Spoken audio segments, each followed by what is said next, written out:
행복한 안식일입니다.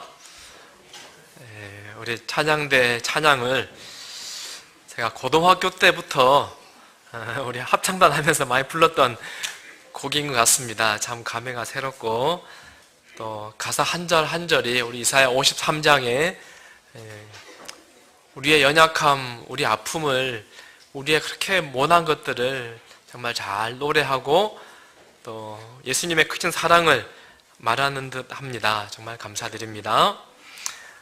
이 시간에는 당당한 그리스도인이라고 하는 제목으로 사도행전 26장의 말씀을 좀 살피겠습니다. 제가 몇 절을 좀 봉독하겠습니다.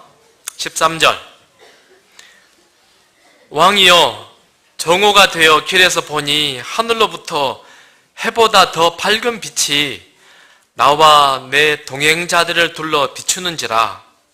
우리가 다 땅에 엎드러짐에 내가 소리를 들으니 사울아 사울아 내가 어찌하여 나를 박해하느냐. 일어나 너의 발로 서라. 내가 내게 나타난 것은 곧 내가 나를 본 일과 장차 내가 내게 나타날 일에 너로 종과 증인을 삼으려 함이니. 바울이 이르되 당신뿐만 아니라 오늘 이 말을 듣는 모든 사람도 다 이렇게 결박된 것 외에는 나와 같이 되기를 하나님께 원하나이다 하니라. 아멘. 사도행전 잘 쓰고 계십니까? 10월달 참 바빴습니다. 그래서 다른 일정들 때문에 좀 뜸하신 분들도 아마 계실 거라고 생각이 됩니다. 그래도 오늘도 여러분이 제게 와서 목사님 사도행전 다음에는 뭡니까? 라고 또 버티시는 분들이 계십니다. 다음 안식일 날 광고하겠습니다. 혹시 좀 우리 늦었다 할지라도 이번 주, 다음 주 분량부터라도 여러분 시작하시면 됩니다. 우리 신앙이라고 하는 것은 과거는 묻지 않습니다. 오늘 현재 내가 하나님 안에 있느냐, 현재 주님과 동행하느냐가 중요하지요. 혹시 좀 미뤄서 힘드신 분 계시면 미루던 거 놔두시고 다시 우리 새로운 마음으로 사도행전 시작하시면 좋겠습니다. 참 그림이 멋있죠? 지금 이런 단풍이 들었습니까? 조금 더 기다려야 됩니까? 들었습니까? 가보셨습니까? 네. 통제감이라고 하는 효과가 있답니다. 통제감. 말 그대로 어떤 상황 속에서도 내가 이것을 통제할 수 있다라고 생각하는 것입니다. 다시 말하면요, 아무리 복잡한 상황이고 아무리 어려운 일이 내 주변에 덮쳤다라고 하더라도 통제감이 있으면 극심한 스트레스로부터 내가 이것을 해방될 수 있는 뭔가가 만들어지더라라고 하는 거예요. 여러분 그런 적 있으신가요? 남들이 볼 때는 너무너무 심각한데 나는 이거 해결할 수 있을 것 같아요. 그러면 마음의 스트레스가 돼야 안 돼요? 네, 되지 않습니다. 영국의 한 심리학자 패틴 게일이라는 사람이 유방암 환자들 69명을 상대로 실험을 했습니다. 네 부류로 나누고 나서는요, 이 중에 통제감이 있는 사람들, 다시 말해서 나는 이 병을 이겨낼 수 있다라고 생각하는 사람들, 그리고 나는 도저히 불가능해 라고 하는 사람들을 구분하고 10년 동안 조사를 해봤답니다. 어떻게 되었을까요? 통제감 있는 사람들은 10년 뒤에 보니까 75%가 살아있더랍니다. 그런데 통제감이 없는 사람들, 병의 경중을 따지는 거 아닙니다. 나는 이 병을 이길 수 없어 라고 말하는 사람들은 10년 뒤에 보니까 얼마 살아있어요? 19%가 살아있더랍니다. 나는 이길 수 있다, 해결할 수 있다, 이거 중요합니까? 네, 중요하죠. 또 비슷한 실험입니다. 비신테이너라고 하는 분이 이번에는 쥐를 가지고 실험을 했습니다. 쥐를 두 종류로 나누고는요, 한 종류 쥐는 열심히 훈련을 시켰어요. 무슨 훈련이냐? 전기 충격 장치 있는 곳을 쥐가 지나가야지 먹이를 먹어요. 그런데 한 번에는 못 지나다녀요. 2번, 3번, 4번, 5번, 여러 번 시도하면은 통과할 수 있는 그런 장치를 만들어 놨어요. 그리고는 훈련받은 쥐, 야, 나는 뭔가를 노력하면 이것을 이룰 수 있다라고 훈련받은 쥐는, 그리고 훈련받지 않은 쥐, 두 종류 쥐인데요. 두 종류 쥐가 똑같이 암세포를 이식을 시켰습니다. 암이 들어오면 어떻게 되죠? 쥐들이? 훈련받은 쥐는요, 암세포를 이식했는데 보니까 70%가 살아남더랍니다. 그런데 훈련받지 않은 평범한 쥐들은 27%만 살아남더랍니다. 무엇을 말하는 것입니까? 뭐가 중요해요? 자신감. 나는 이것을 이겨낼 수 있다. 이 문제는 나는 능히 극복할 수 있다라고 하는 자신감이 정말 중요하다라고 하는 실험을 두 종류에서 우리에게 설명하고 있는 것 같습니다. 뒤 보니까는요, T세포라고 아시죠? 암 잡아먹는 이 T세포가요, 훈련받은 쥐들은 T세포가 굉장히 많이 활발하게 있어가지고는 부지런히 암세포들을 잡아먹더랍니다. 그런데 보통의 쥐들, 별로 그 중에서 특히 힘없어 보이는 쥐들을 가만히 조사해 보니까 NK세포, 역시 암 잡아먹는 세포지요? NK세포가 아주 무력하게 일하지 않고 거의 비활성화되어 있다랍니다. 자신감, 믿음, 통제감, 이것들이 우리가 살면서 얼마나 중요한지를 우리에게 보여주는 실험들인 것 같습니다. 참 잘 아는 말씀이죠. 같이 한번 우리 읽어보실까요? 내게 시작. 내게 능력 주시는 자 안에서 내가 모든 것을 할 수 있느니라.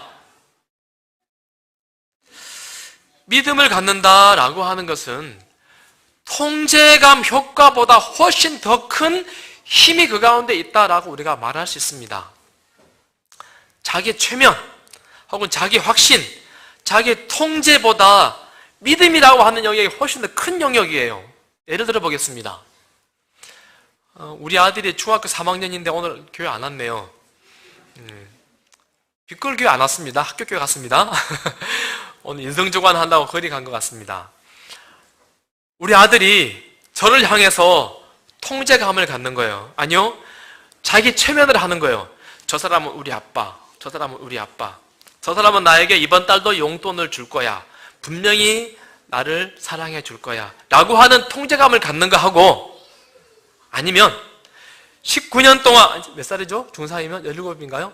17살 동안, 17년 동안 제가 사랑해주고 먹여주고 재워주고 예뻐해주고 용돈 주었던 경험에 의해서 뭘 갖는 거예요? 믿음을 갖는 것입니다. 저 사람은 나에게 이번 달도 뭘 줄 거야? 용돈을 주겠지라고 하는 신뢰, 믿음을 갖는 것입니다. 뭐가 더 큰 거예요? 믿음이 큰 거예요? 통제감, 그저 자기 체면이 큰 거예요? 뭐가 큽니까? 믿음의 영역이 자기 체면이나 통제감의 영역보다 훨씬 더 큰 영역이다라고 우리가 얼마든지 이해할 수 있습니다. 그래서 빌립보 4장 13절에 사도 바울이 말하기를 내게 능력 주시는 자 안에서 내가 모든 것을 할 수 있느니라 라고 하는 이 말은 믿음의 영역이기도 하지만은 다른 말로 말하면 하나님이 사도 바울에게 어떤 능력을 주셨고 어떻게 삶을 인도해 주셨는가에 관한 과거의 경험에 의한 믿음의 고백이라고 하는 것이지요. 오늘 이곳에 참석한 우리 빛골 모든 성도들이 내게 능력 주시는 자 안에서 내가 모든 것을 할 수 있느니라 라고 하는 이 말씀이 그저 성경에 있는 그저 그냥 믿어라라고 하는 말씀의 의미가 아니라 삶의 경험을 통해서 정말로 하나님은 내게 모든 것을 할 수 있는 힘을 주시고 능력을 주시는 분이시다라고 하는 그 믿음을 경험을 통해서도 우리가 경험하게 되기를, 신뢰할 수 있게 되기를 간절히 소망해 봅니다. 오늘은 당당한 그리스도인이라고 하는 제목으로 말씀을 좀 나누고 싶은데요. 그만 읽었던 본문 가운데 사도 바울이 죄수의 몸으로 그리고 그 나라의 최고 권력자 왕 앞에서 이렇게 말합니다. 오늘 내 말을 듣는 모든 사람도 다 이렇게 결박된 것 외에는 나와 같이 되기를 하나님께 원하나이다 하니라. 이 말은 굉장히 충격적인 말 아닙니까? 두 손이 묶인 철장에서 막 나온 죄수가 화려한 옷 입은 왕 앞에 가가지고 뭐라 해요? 당신이 누구처럼 되기를 원합니다? 나처럼 되기를 원합니다 라고 지금 이야기하는 것입니다. 왕이 앉은 자리를 뭐라고 하죠? 왕좌, 용상, 뭐 여러 가지 이야기가 있죠. 옥좌. 한번 앉아보고 싶습니까? 관심 없습니까? 아, 네. 우리 송장로님 관심 없답니다. 참 그림 보면은요, 같은 사람인데 너무하지 않습니까? 한 사람은 높은데 딱 이러고 앉았어요. 막 버쩍버쩍 그 옷을 입고 앉았고, 나머지 신하들은 밑에서 한참 낮은 아래에서 쫙 줄 서가지고, 이 나라의 모든 예법, 예절은 누구 중심이에요?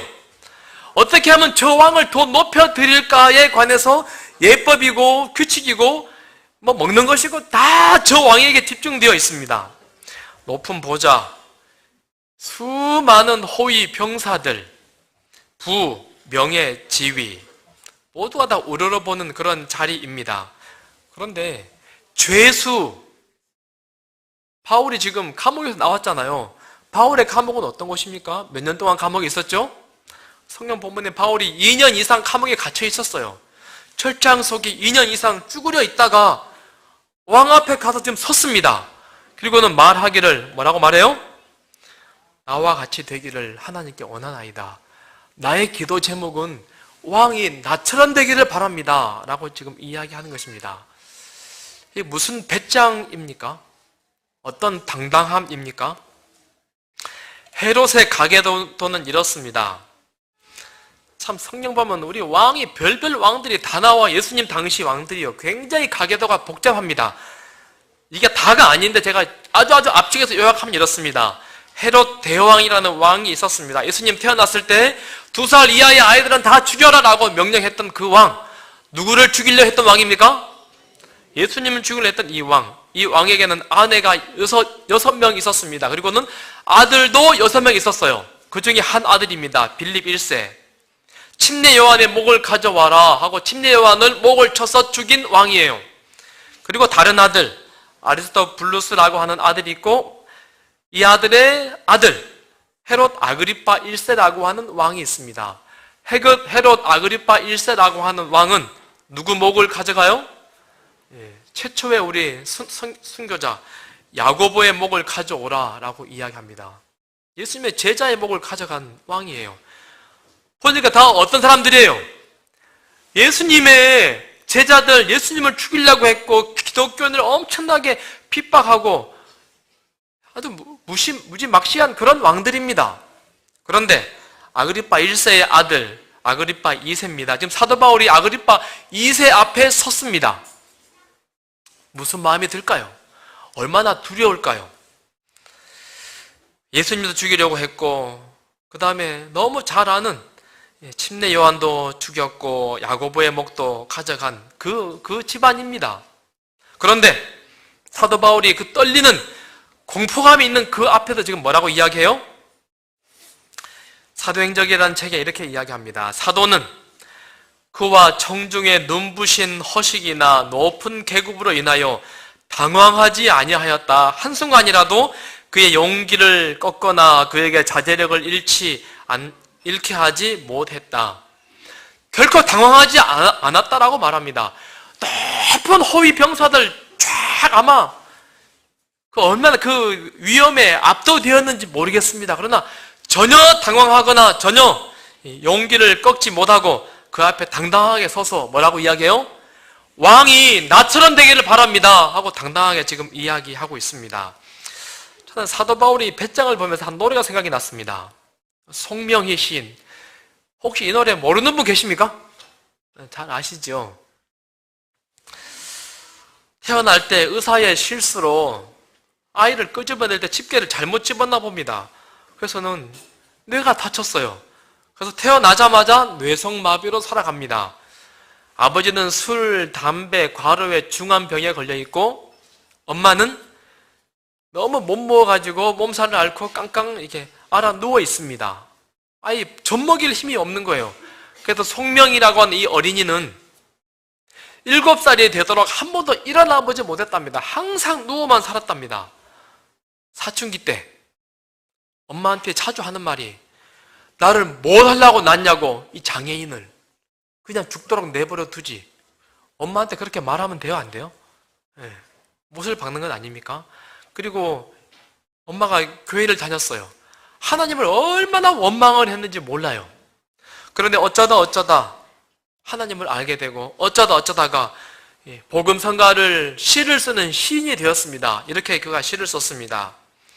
나 가진 재물 없으나, 나 남이 가진 지식 없으나, 나 남에게 있는 건강 있지 않으나, 나 남이 없는 것 있으니, 나 남이 못 본 것을 보았고, 나 남이 듣지 못한 음성 들었고, 나 남이 받지 못한 사랑 받았고, 나 남이 모르는 것 깨달았네. 우리 하나님은 공평하십니다. 참 당당한 이야기 아닙니까? 장애인, 정말 가난한, 별 볼 일 없는 그가 뭐라고 이야기해요? 당신들이 못 본 것을 나는 봤습니다. 당신들이 듣지 못한 것을 나는 들었습니다. 당신들이 깨닫지 못한 사랑을 나는 받고 깨달았습니다. 나는 너무너무 행복합니다. 라고 이야기하는 것입니다. 사도 바울이 지금 그렇게 당당하게 왕 앞에서 이야기하는 것이지요. 당당함의 비결이 뭘까? 저는 두 가지를 제가 한번 생각해 보고 싶습니다. 첫 번째는 믿음의 스토리가 있다라고 하는 거예요. 뭐가 있다고요? 믿음의 스토리. 우리 사도행전을 쭉 필사하면서 사도 바울의 기록을 쭉 보면은요, 참 재밌는 장면이 나옵니다. 사도 바울이 자기가 예수님 만났던 이야기를요, 3번이나 성경에 반복해서 기록합니다. 짧게 요약하지 않습니다. 9장에서는 31절에 관해서 자기가 예수님 처음 만난 이야기를 기록합니다. 22장에서는요, 21절, 꽤 깁니다. 그 다음에 26장에는 23절이나 기록해요. 무엇을요? 내가 예수님 만날 때 이랬다 하고 자기가 예수님 만나기 위한 과정들, 그리고 예수님 만난 다음에 그의 삶의 변화에 관해서 굉장히 자세하게 기록합니다. 3번이나 반복해서. 무엇 때문일까요? 자기 예수님 만난 이것이 너무너무 자기에게는 은혜가 되고 행복한 것입니다. 제가 올해는 잘 못 봤는데요, 작년에 우리 이복적 성도님 가만히 보니까 작년에 우리 연초에 간증하셨잖아요. 그리고 나서 가만히 보니까 여러 사람들에게 만난 사람마다 본인이 어떻게 교회에 오게 되었는지, 어떻게 예수님 만나게 되었는지를 참 많이 이야기하시더라고요. 사도 바울이 지금 그렇게 하는 것입니다.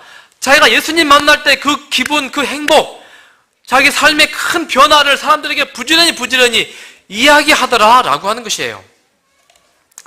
사도 바울이 원래는 사울이라는 사람이었죠. 경건한 바리새인이었습니다. 그리고 당시 최고의 스승이라고 하는 가말리엘의 정말 유명한 제자였습니다. 대단히 종교적인 사람이었고 젊을 때부터 그는 능력 있는 능력자였습니다. 장래가 충만받는 그런 사람이었습니다. 그래서 당시 이단이라고 하는 예수 일당들을 잡아 죽이고 그들을 감옥에 넣고 회유시키기 위한 앞장서는 일을 사울이라는 사람이 했지요. 다메섹으로 예수파를 색출하기 위해서 많은 군대를 이끌고 가다가 갑자기 큰 빛을 발견하게 됩니다. 천둥 같은 큰 소리를 들었습니다. 그리고는 말에서 떨어졌습니다. 큰 소리가 들렸습니다. 사울아, 사울아, 내가 어찌하여 나를 박해하느냐? 깜짝 놀랐습니다. 앞이 보이지 않았습니다. 누구십니까? 나는 내가 박해하는 예수다. 그리고는 소리가 들리기를 일어나 내 발로 서라. 너로 종과 증인을 삼으려 함이라 라고 예수님께서 말씀하세요. 그리고는 앞을 보지 못하자 주위 사람들이 이 사울의 손을 잡고 다메섹에는 아나니아에게로 가지요. 간절히 기도했더니 눈이 보이고 성령 충만함을 입습니다. 그리고 성경을 다시 보고 내가 정말 예수님을 몰랐구나, 예수님을 깊이 만나는 특별한 경험을 하고 연구해서 예수님을 다시 확신하게 됩니다. 그리고는 자기 삶이 바뀌었다라고 하는 이야기를 가는 곳마다 계속해서 이야기합니다. 성경에는, 사도행전에는 3번만 기록하지만은 3번 기록한 모습을 봐서 사도 바울의 전도의 단골 메뉴는 내가 예수님을 어떻게 만나게 되었는지에 관한 이야기였다라고 우리가 얼마든지 짐작해 볼 수 있습니다. 같은 영화라도 실화를 배경으로 하면 더 재미있고 더 생동감이 있는 것 같습니다. 누군가에게 이야기할 때 자기가 겪었던 이야기를 하면 정말 스스로에게 확신이 있고 더 신이 나는 것입니다. 예수님이 부활하시고 승천했습니다. 초대교회에 폭발적인 부흥이 있었습니다. 부흥의 비결이 뭐죠? 누구 때문입니까? 성령 충만. 성령께서 120명에게 쫙 임재하셨어요. 부흥의 비결이 성령 충만인데 좀 더 구체적인 이야기를 하자면 사도행전 4장 20절에 이 말씀이 아닌가 생각이 됩니다. 우리는 보고 들은 것을 말하지 아니할 수 없다 하니 뭐예요? 성령 충만하게 되어서 그들이 뭐라고 이야기하고 다녔어요? 자기들이 본 것, 자기들이 경험한 것을 사람들에게 부지런히 이야기하는 사람들이었다라고 하죠. 다시요. 초대교회 부흥의 비결은 당당함의 비결과 같은데요. 믿음의 스토리를 가지고 있는 거예요. 믿음의 이야기를 그들이 가지고 있더라라고 하는 것입니다. 베드로, 야고보, 요한, 12제자들 별 볼 일 없는 사람들입니다. 그런데 그들이 말하는 것이 너무너무 뜨거운 거예요. 너무너무 생동감이 있는 거예요. 큰 기적들입니다. 그 이야기를 듣고 그들의 당당함을 통해서 주변 사람들이 보고 뜨거움을 경험하고 예수님을 알게 되는 역사가 있었습니다. 작년에 제가 이 말씀을 드린 것 같은데요. 거라사의 무덤가에 귀신 둘이가 살고 있어요. 아니, 귀신 들린 두 사람이 살고 있습니다. 예수님이 왔어요. 귀신아 물러가라. 그리고는 사람이 깨끗하게 나음을 입었습니다. 그들이 우리도 예수님의 제자가 되고 싶습니다.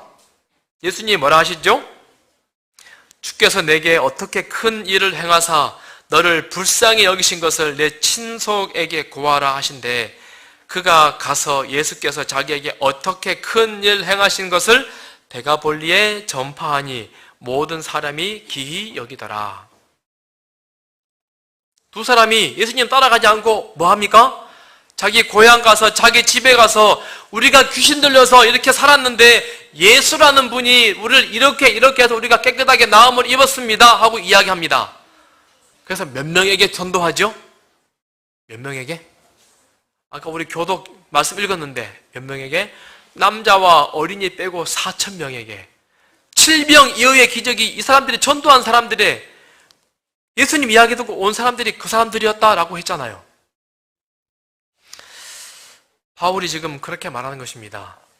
자기가 깨달은 그 예수님을 당당하게 이야기하는 것입니다. 왕 앞에서 할지라도 자기의 신분이 죄인이라 할지라도 우리에게 정말 필요한 것이 있다면은 믿음의 스토리가 우리에게 필요하지 않나라고 생각이 되어집니다. 저는 가끔 새로 나온 신토에 있는 간증을 듣습니다.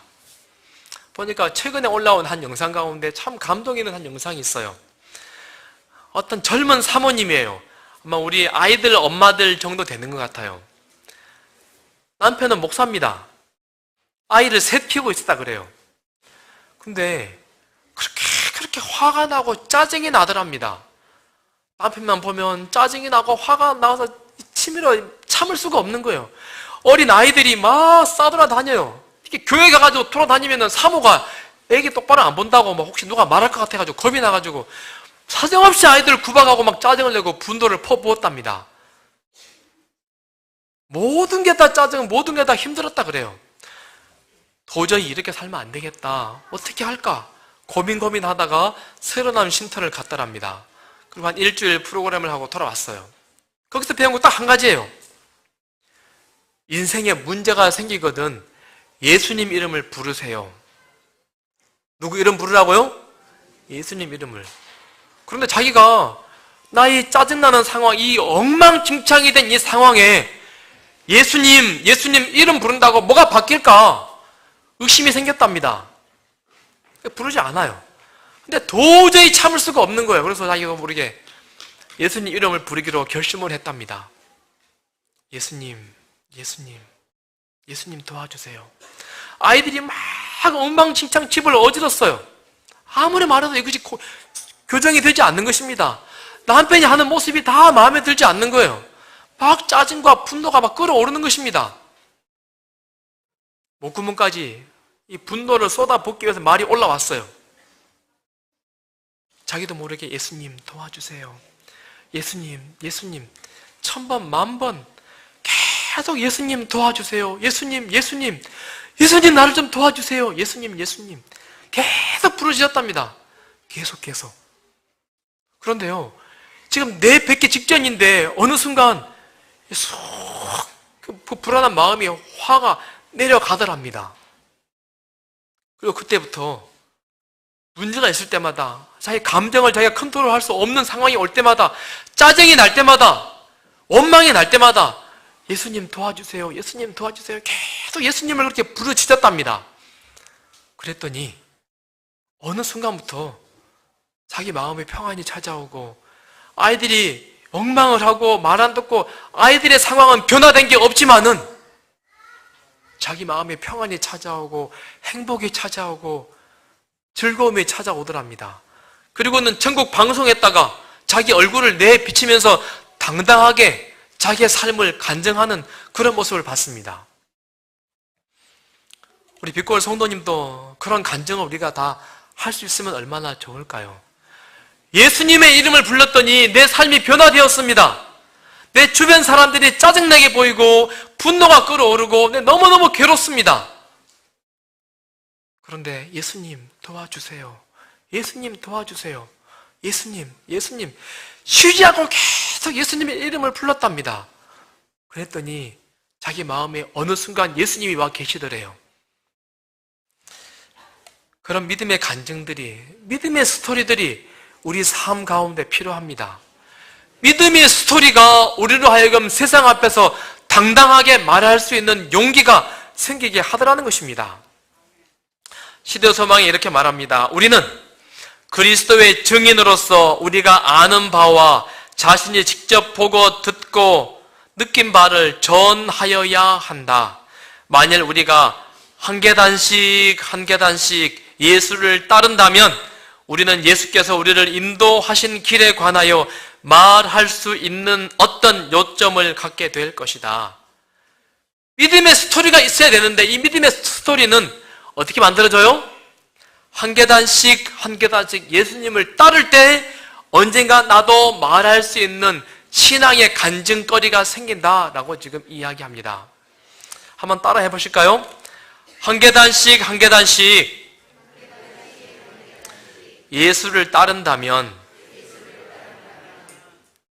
한 계단씩 예수를 따른다면 하나님이 내 안에 오셔서 말할 수 있는 예수님이 내 삶을 지금 인도하고 계십니다 라고 말할 수 있는 어떤 요점이 이야기거리가 생긴다 말씀합니다. 여기 또 두려운 한 말씀이 있어요. 우리는 예수의 허락을 어떻게 시험하여 보았고 그 허락이 어떻게 확실한지를 알게 되었다고, 예수의 허락을 어떻게 시험하여 보았고 그 허락이 얼마나 확실한지를 알게 되었다고 말할 수 있다. 이것이 우리 주께서 요구하시는 증언인데 이런 증언의 부족으로 세상은 멸망해 가고 있다. 무슨 얘기입니까? 우리 개인적인 성도들이 믿음의 간증이, 믿음의 스토리가 없기 때문에 이 세상이 멸망해 가고 있다라고 말합니다. 그리스도인들이 드라마 이야기, 주식 이야기, 자녀 교육 이야기, 그 다음에 여러 행복한 재밌는 먹을거리 이야기들은 막 신나게 내뱉습니다. 그러나 과연 우리 안에 그리스도에 대한 이야기, 예수님에 대한 이야기, 그분께서 내 삶을 인도하고 계십니다라고 하는 이야기가 얼마나 넘쳐나고 있습니까? 이 세상이 오염되고 이 세상이 타락한 이유는 뭐가 부족하기 때문에요? 믿음의 스토리가 우리 입에서 나오지 않기 때문에 이 세상에 지금 멸망해 가고 있다라고 이야기합니다. 하지만 우리 빛골교회는 아닌 것 같습니다. 제가 지난주 이번 10월 한 달 참 감동을 많이 받았습니다. 제가 조용히 줌에 들어가 봐도 여러분 잘 모르시더라고요, 보니까. 네. 10월 한 달 아침마다 5시 반에 한 20명, 30명 넘을 때도 있었던 것 같아요. 줌으로 다 들어오셔서 함께 말씀을 보고 찬양하고, 저는 찬양할 때 참 가슴이 목이 메어서 찬양을 잘 못하겠더라고요. 아침마다 찬양하고, 그리고 또 한 5명씩 4명씩 흩어져가지고 어제 만난 하나님 이야기하고 자기 은혜들을 간증들을 나누는데요, 다는 아니지만 정말 많은 분들이 개인적인 하나님들을 참 많이 고백하는 모습을 참 많이 들었습니다. 얼마나 감사한 시간이었는지 모르겠습니다. 우리 카톡방에서 잠깐 이야기를 나눴지만 최현숙 집사님, 양동두 집사님 어디 계십니까? 아까 오셨는데? 예. 옆에 나라님이 안 앉아 계세요. 우리 집사님께서 그러셨어요. 저지난주에 두 분 다 코로나에 걸리셨어요. 그래가지고 이 어른들이 코로나 걸려가지고는 굉장히 힘드셨어요. 특히나 우리 양 집사님은 더 힘들어요. 남들도 다 이렇게 힘드니까 조금만 버팁시다 하고 버티고 있는 상황이에요. 그런데 왠지 지금 버틸 상황이 아니고 119에 전화해야 되는데 하는 그런 마음이 들더래요.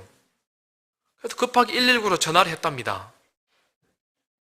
119에서 오셔서 병원에 급히 모셔갔는데 한 번에 못 가고 두 번째 병원 가셨는데 가서 검사해 보니까는 급성 심근경색이더래요. 만약에 남들도 다 버틴대 하고 버텼으면 한 2주 전 이야기죠. 하마터면 집사님 혼자 여기 계실 뻔했어요. 얼마나. 그 집사님이 그러시는 거예요. 다 설명할 수는 없지만은 하나님께서 내게 조용히 그렇게 말씀하셔서 나로 하여금 119에 전화하게 하셨습니다. 하나님의 은혜로 우리 가족이 행복하게 잘 건강하게 유지됩니다. 그런 간증을 하세요. 얼마나 감사한지 모르겠습니다. 똑같은 상황에 똑같은 일들이 흘러가지만은 그러나 그 일들 가운데서도 하나님이 나와 함께 계셨습니다라고 간증할 수 있는 믿음의 간증, 믿음의 스토리가 있다라고 하는 것은 얼마나 큰 은혜이고 행복한 일인지 모르겠습니다. 날마다 하루하루 살아가면서 하나님이 나와 함께 계셨습니다. 정말 감사합니다. 얼마나 감사한지요. 그런 이야기들을 할 수 있는 그런 믿음의 스토리가 있는 우리 모든 빛골 성도들이 되기를 간절히 소망해 봅니다. 사르밧 과부에게 엘리야가 어느 날 왔어요. 우리 열왕기상 17장 이야기죠. 하나님이 어느 날 엘리야에게 너 사르밧에 가면 시돈 땅, 이스라엘 땅도 아니에요. 이국 땅 사르밧에 가면 한 과부가 있는데 그 집 가서 먹고 살아라. 그랬어요. 갔더니 한 여자가 나뭇가지를 줍고 있어요. 어떤 여자인지 몰라요. 하나님께서 아마도 이 여자다라고 말씀하신 것 같아요. 가서 이야기합니다. 나에게 먹을 거 좀 주시오. 이 여자 지금 어떤 여자죠? 너무너무 가난해요. 흉년이 들어도 먹을 게 없어요. 마지막 밀가루 다 털어서 마지막 빵 한 덩어리 해가지고 자기 하나밖에 없는 아들하고 먹고 나서 이젠 없어. 우리는 굶어 죽을 거야. 마지막 식사 준비하고 있는 그런 상황입니다. 난 지금 마지막 밥을 위해서 준비하고 있습니다 라고 말했더니 엘리야가 먼저 그래요? 뭐라 그래요? 먼저 그것으로 나를 위하여 작은 떡 한 개를 만들라.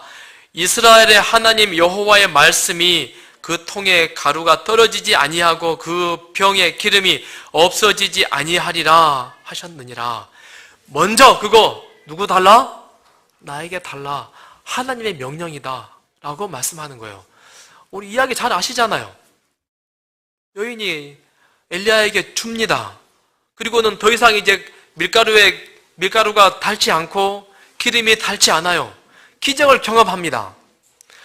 왜 하나님께서 이 여인에게 가라고 했을까요? 아니 나라에 부자도 많잖아요. 쌀 많고 밀가루 많은 사람들도 많은데 왜 하필이면 사르밧에 마지막 밥 먹으려고 준비하고 있는 이 여인에게 가서 잔인하잖아요. 그거 뺏어가지고 엘리야 너 먹어라고 하신 이유가 무엇일까요? 무엇 때문입니까? 선지자 왕에는 이렇게 말합니다. 이 여인은 하나님을 믿는 사람이었고 자기의 길에 비추이는 모든 빛을 따라 사는 사람이었다. 저는 이 말씀이 참 은혜롭습니다. 같이 한번 따라 해보실까요? 시작. 그는 하나님을 믿는 사람이었고 자기의 길에 비추이는 모든 빛을 따라 사는 사람이었다. 이 여인은요, 이런 경험이 처음이 아니었습니다. 아무리 급박한 상황이라도 하나님께서 그거 해야지라고 말씀하시면 즐겨 순종하는 사람이었어요. 그것을 하나님께서 아시고 이 여인에게 가서 하나님의 이름으로 그 빵을 달라고 해봐. 당연히 하나님께 공개하며 드릴 거야. 하나님은 이 여인을 축복하고 싶으셨지요.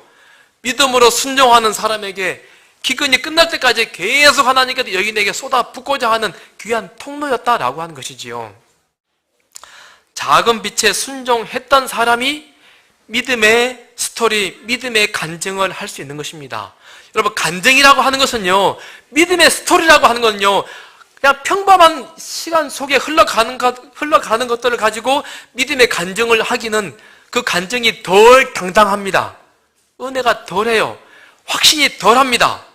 급박한 상황 속에서 하나님의 뜻을 따랐을 때 하나님이 기적을 베푸셔서 이루시는 경험을 경험하게 될 때에 사람들에게 정말 흥미진진하게 이야기할 수 있는 것입니다.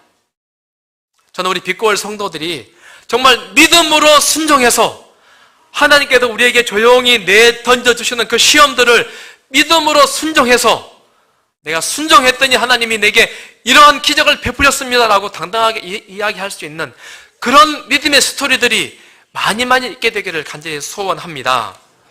이 믿음의 스토리는 집사라고 해서, 장로라고 해서, 목사라고 해서 다 갖는 것은 아닌 것 같습니다.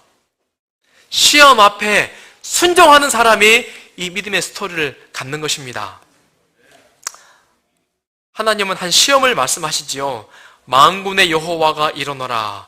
너희의 온전한 11조를 창고에 들여, 온전한 11조를 창고에 들여 나의 집에 양식이 있게 하고 그것으로 나를 시험하여 내가 하늘문을 열고 너희에게 복을 쌓을 것이 없도록 붙지 아니하나 보라. 우리 빛고울 많은 성도님들 11조 가지고 시험하는 분들 계시지요. 정직하게 하나님께 순종하는 분들이 많으십니다. 아마 11조 내가 정직하게 드려서 하나님이 이런 복을 주셨습니다 라고 간증할 분들이 아마 참 많을 줄로 믿습니다. 10년을 지나도 20년을 지나도 이 시험을 통과하지 못하면 11조로 인해 하나님이 내게 복을 주셨습니다 라고 간증할 거리가 없는 것입니다. 순종하는 사람에게 하나님은 믿음의 스토리를 주십니다. 우리 빛고월 모두가 이런 믿음의 스토리들을 간증할 수 있는 우리 성도들이 다 되기를 정말로 간절히 원합니다. 두 번째, 당당한 그리스도인이 되는 비결은요, 하나님의 도우심을 경험하고 이것을 고백하는 것입니다. 사도행전 26장 22절에 하나님의 도우심을 받아 내가 오늘까지 서서, 사도 바울이 지금 제수로 와 있지만은 나의 과정을 누가 인도하셨습니다? 하나님이 인도하셨습니다 하고 지금 고백하는 것입니다. 지난주 제가 충광교회 갔는데요, 참 교회가 참 뜨거웠습니다. 시장통에 있습니다. 시장통에 고기 파는데, 떡 파는데, 과일 파는데, 여기 다이아몬드로 다 이 팻말이 적혀 있는데, 가다 보니까는 충광교회하고 팻말이 적혀 있어요. 교회예요. 들어가면서 이렇게 예배 이제 시작하고, 이제 찬미하고 있잖아요. 온 찬미 소리가 시장통에 다 쩌렁쩌렁 울리더라고요. 교인들이 얼마나 크게 찬양하는지요. 참 즐거웠습니다. 우리 진서 왔습니까? 진서 갔더니 특창하더라고요. 우리 갓디엘 와가지고 우리 교회 아이들. 그리고 한 장로님께서 간증을 하시는데 이런 간증을 하시는 겁니다. 우리 호남의 여러 우리 장로님, 집사님들이 중국에 가서 봉사활동을 하려고 계획을 했답니다. 중국 가는 길은 여러 가지 있습니다.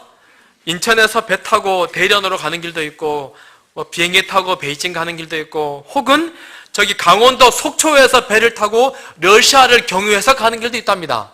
근데 이 팀은요, 속초를 경유해서 러시아를 통해서 중국 가는 그 항로를 선택했답니다. 호남에서 봉고차를 타고 잔뜩 짐을 싣고 올라갑니다. 그런데 강원도 길이 다 복잡했나 봅니다. 가는 길이 있는데 그 길을 운전하는 장로님이 깜빡 놓쳐버리고 그냥 지나버렸어요. 옆에 있는 탄분들이 그게 아니고 지금 빨리 차 돌려야 된다고 말하지만 운전하는 장로님이 그거 아니라고, 내가 길 안다고 고집을 펴고 계속 가는 거예요. 한 20분을 갔답니다. 근데 시간상 돌려가지고 다시 가려고 보니까 시간이 너무 빠듯한 거예요.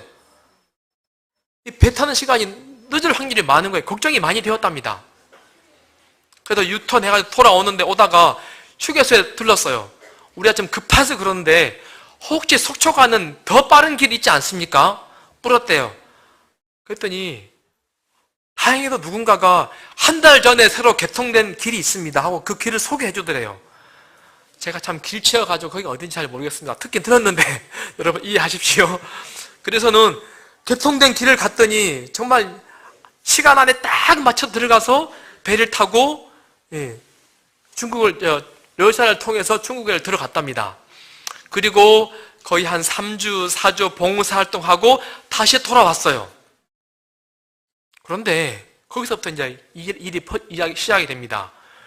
운전하러 갔다가 장로님은 돌아오셨어요. 그리고는 다시 픽업하러 왔어요. 이번에는 인천으로 왔습니다. 장로님이 그러시는 거예요. 참 하나님의 기적은 놀랍습니다. 뭐가요? 속초에 내려주고 원래 가려고 했던 길대로 이분이 이제 차를 돌려 나오는데 휘서처려가지고는 길이 쫙 막혔더래요. 가는 길도 완전히 막혀있고 오는 길도 너무 막혀있더래요. 6, 7시간 시간이 더 걸렸답니다. 만약에 자기들이 원래 계획던 대로 그 길을 들어갔으면 어떻게 되었어요? 배 못 탔다고 100% 배를 못 탔을 것이랍니다. 왜 그런지 모르게 제가 그날 이 팻말을 못 보고 이래 가도 됩니다 고집 부려서 왜 나도 그렇게 고집 부려 갔는지 모르겠습니다. 누구의 인도하심이에요? 하나님이 나로 하여금 팻말을 못 보게 하고 하나님께서 나로 하여금 고집 부리게 해가지고 설명할 수 없는 일이 있었는데 우리 대원이 중국에 잘 가서 선교 활동 잘하고 돌아왔습니다 라고 하더랍니다. 장로님이 이야기하시기를요, 우리 운전대를 잡기 전에는 언제나 하나님께 기도해야 됩니다. 안전하기를 위해서도 기도하지만은 목적지까지 잘 갈 수 있도록, 바른 목적지에 갈 수 있도록 하나님 도와주세요 기도해야 됩니다. 그렇게 이야기하시더라고요. 갔다 와서도 뭐 해야 됩니까? 목적지에 도착한 다음에도 하나님 감사합니다 기도해야 됩니다. 굽이굽이 하나님께서 인도해 주십니다. 사도행전에 보니까는요, 하나님의 도우심을 받아 내가 오늘까지 서서라고 말하고는 사도 바울이 계속해서 하나님이 그를 인도하셨다라고 고백합니다. 사도행전의 모든 기록들은 다 하나님의 선하신 돌보심입니다. 우리 모두가 하나님이 나를 돌보십니다 라고 하는 그 귀한 간증들이 끊임없이 마음속에서 울려 퍼지게 되기를 간절히 소원합니다. 오늘 우리 624장 또 한번 찬양해보고 싶습니다. 예수로 나의 구주 삼고, 이 찬양은 페니 크로스비라고 하는 분이 찬양을 썼는데요, 이분도 맹인입니다. 페니 크로스비가 쓴 여러분 노래 찬양 시들 정말 많잖아요. 그런데 페니 크로스비의 묘비명이 뭔지 아십니까? 묘비명. 묘에다가 뭐라 써놨을까요? 묘에다가 예수로 나의 구주 삼고 성령과 피로써 거듭났습니다. 우리의 묘비명에 뭐라고 적으면 좋을까요? 나는 예수로 나의 구주 삼았더니 내가 성령과 피로 거듭났습니다 라고 하는 그 고백, 저도 우리 모두가 다 이 간증을 할 수 있으면 참 좋겠습니다. 제가 한번 가사를 한번 읽어보겠습니다. 예수로 나의 구주 삼고 성령과 피로써 거듭나니 이 세상 사는 내 영혼이 하늘의 영광 누리도다. 이것은 나의 간증이요 이것은 나의 찬송일세. 온전히 주께 몸 바치니 기쁨과 즐거움이 한량 없네. 하늘의 천사 내려와서 인애의 말씀 전하도다. 이것은 나의 간증이요 이것은 나의 찬송일세. 우리 모두가 다 이 찬양의 이 고백이 간증이 되기를 간절히 소원합니다. 우리 같이 찬양하겠습니다.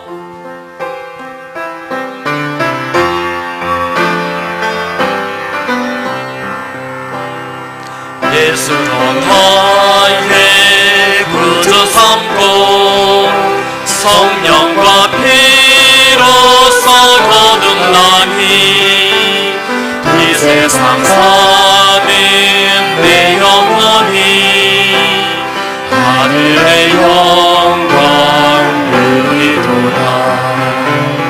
이것은 나의 간증이요 이것은 나의 찬송일세.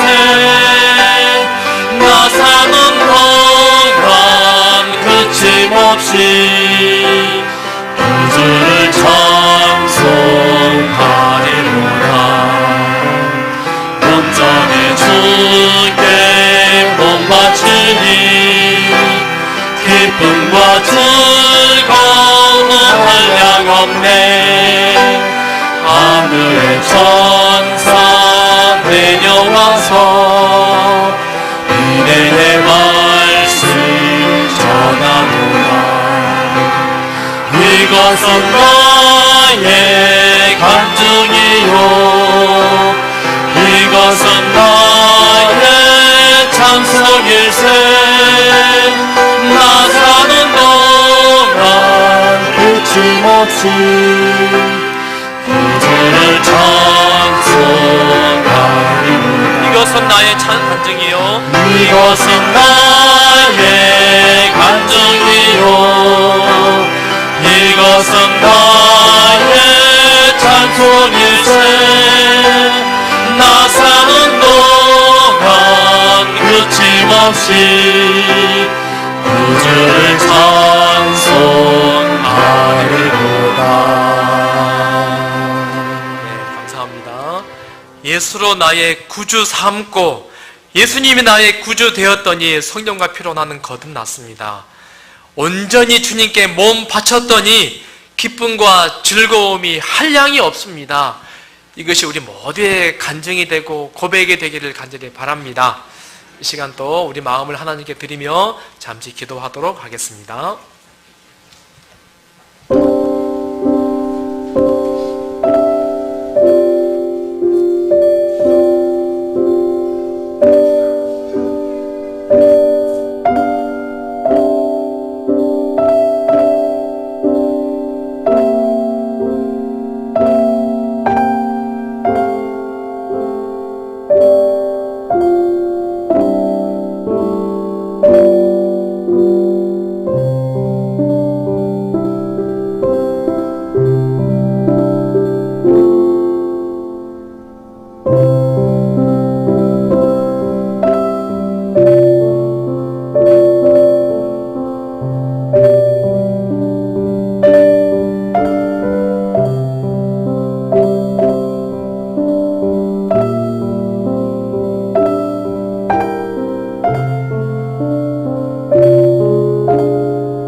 헌금 봉헌 시간입니다.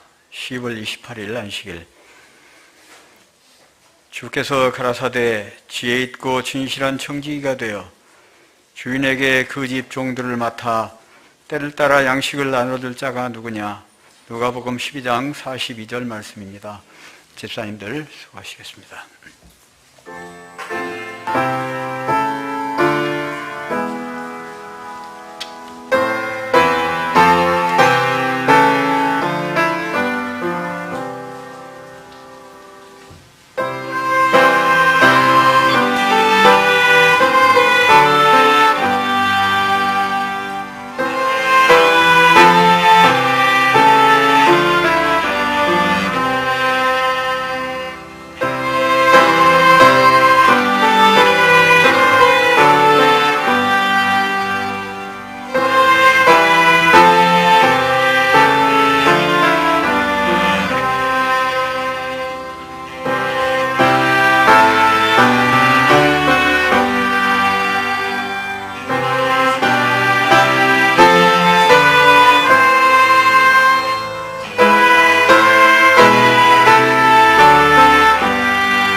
하나님 아버지, 우리에게 믿음을 주셔서 하나님을 알게 하시고 주님께 우리의 귀한 것들을 드릴 수 있도록 인도해 주셔서 감사드립니다. 하나님, 11조와 또 월정 도로가 각종 헌금들을 드린 당신의 귀한 종들 주여 꼭 기억하여 주셔서 하늘의 귀한 복을, 은혜들을 경험하게 도와주시고 하나님을 향한 믿음